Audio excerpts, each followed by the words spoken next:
Hello guys, it's the Caribbean Bookworm, and today I'll be giving you a brief review about the book Brideshead Revisited by Evelyn Waugh.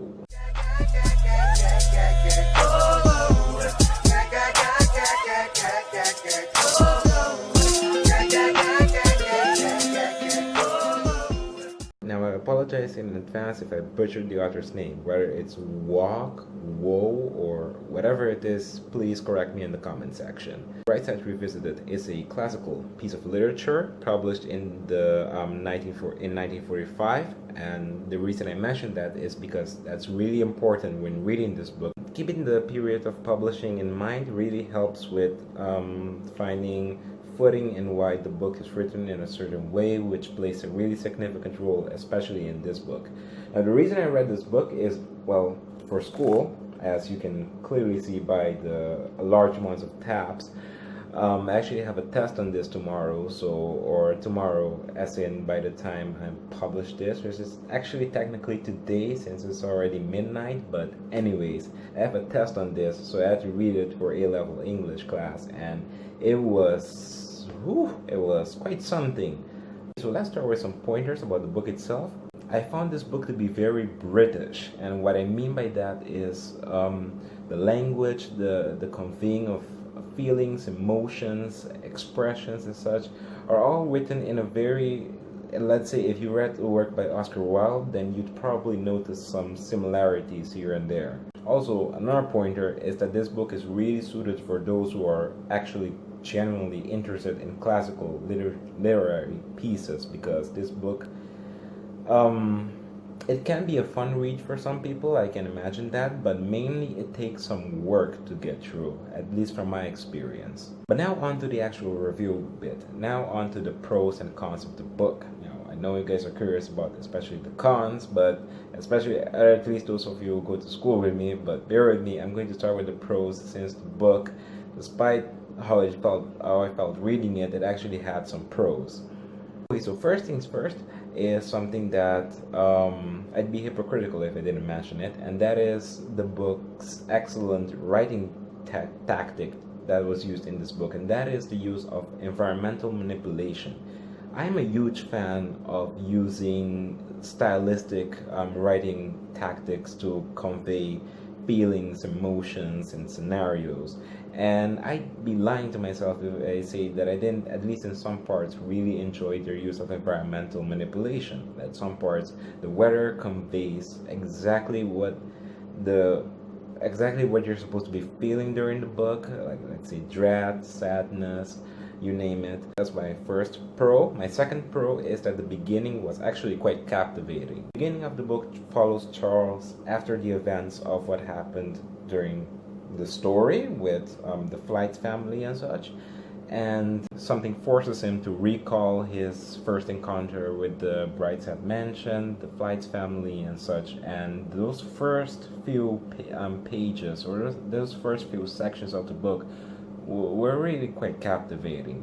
Pro number 3 is that the character of Sebastian Flyte is actually interesting. The character of Sebastian Flyte is written as not just this one-dimensional character, but he has layers, he has problems, he has relatable issues, so at some point you really start to like the book because of Charles and Sebastian's dynamic, more than just what the other things that are happening in the book.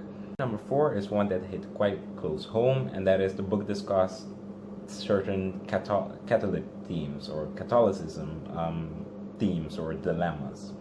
There are a lot of messages that the author is trying to convey, and some of the points the author brought up are some points that, despite being outdated, is still something you see in daily life right now, especially if you live in a region that is very Catholic, such as where I live. You see problem, especially with young people coming to terms with certain things stated by the church or by certain authorities, certain things that don't match with your own personal philosophy.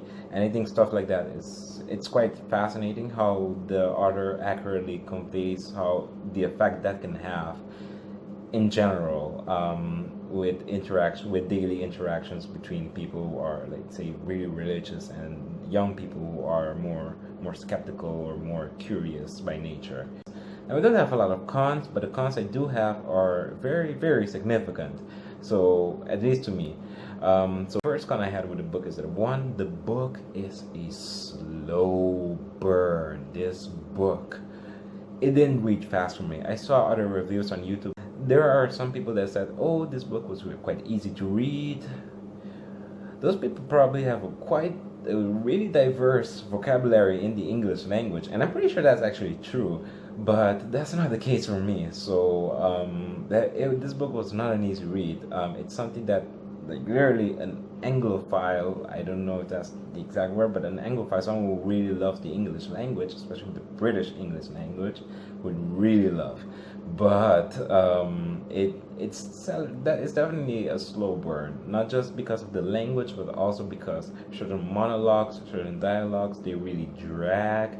So the book doesn't feel like it's going at a steady pace or momentum. It feels like it's constantly the slow burn. My second and last con for this book, also a really important one, is that if you're not a fan of the language, the way they're conveying the messages, the story, you can easily get lost in those long passages. Like, those long passages can easily get you out of the story because you're suddenly not sure who is talking at the moment, like who is doing what, and it's quite challenging. And the reason I was able to make it through this book while actually understanding at least a good bit of the story is because, aside from just reading it, I actually listened simultaneously to the unabridged audiobook cited by Jeremy Irons. So that made it much clearer, a lot of portions of the book, and that's basically how I was able to get through this book relatively fast, at least for school. But yes, in general, like, if you're not comfortable with a high level of English, then this book is definitely going to be challenging for you, and you might get lost in certain passages.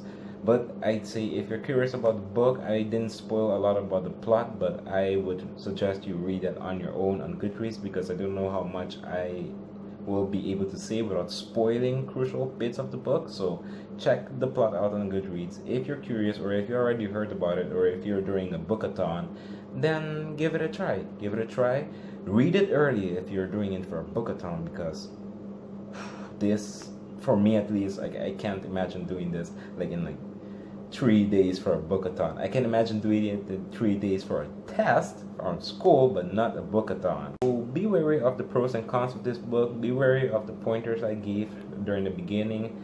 And in general, I give this book, it's a challenge. I'd give it between a 2.5 out of 5 stars or a 3 out of 5 stars. A 2.5 or 3, because for me this book wasn't that impactful, although I know technically it's a great book. I know that for people who really break it down, who break down classics, it's probably a masterpiece amongst the classics. But just because I don't have that familiarity with the classics, I'm not going to pretend that, I'm going to give it a pass and give it 4 stars or even 5 stars. I'm not going to do that. I'm going to give you my honest opinion.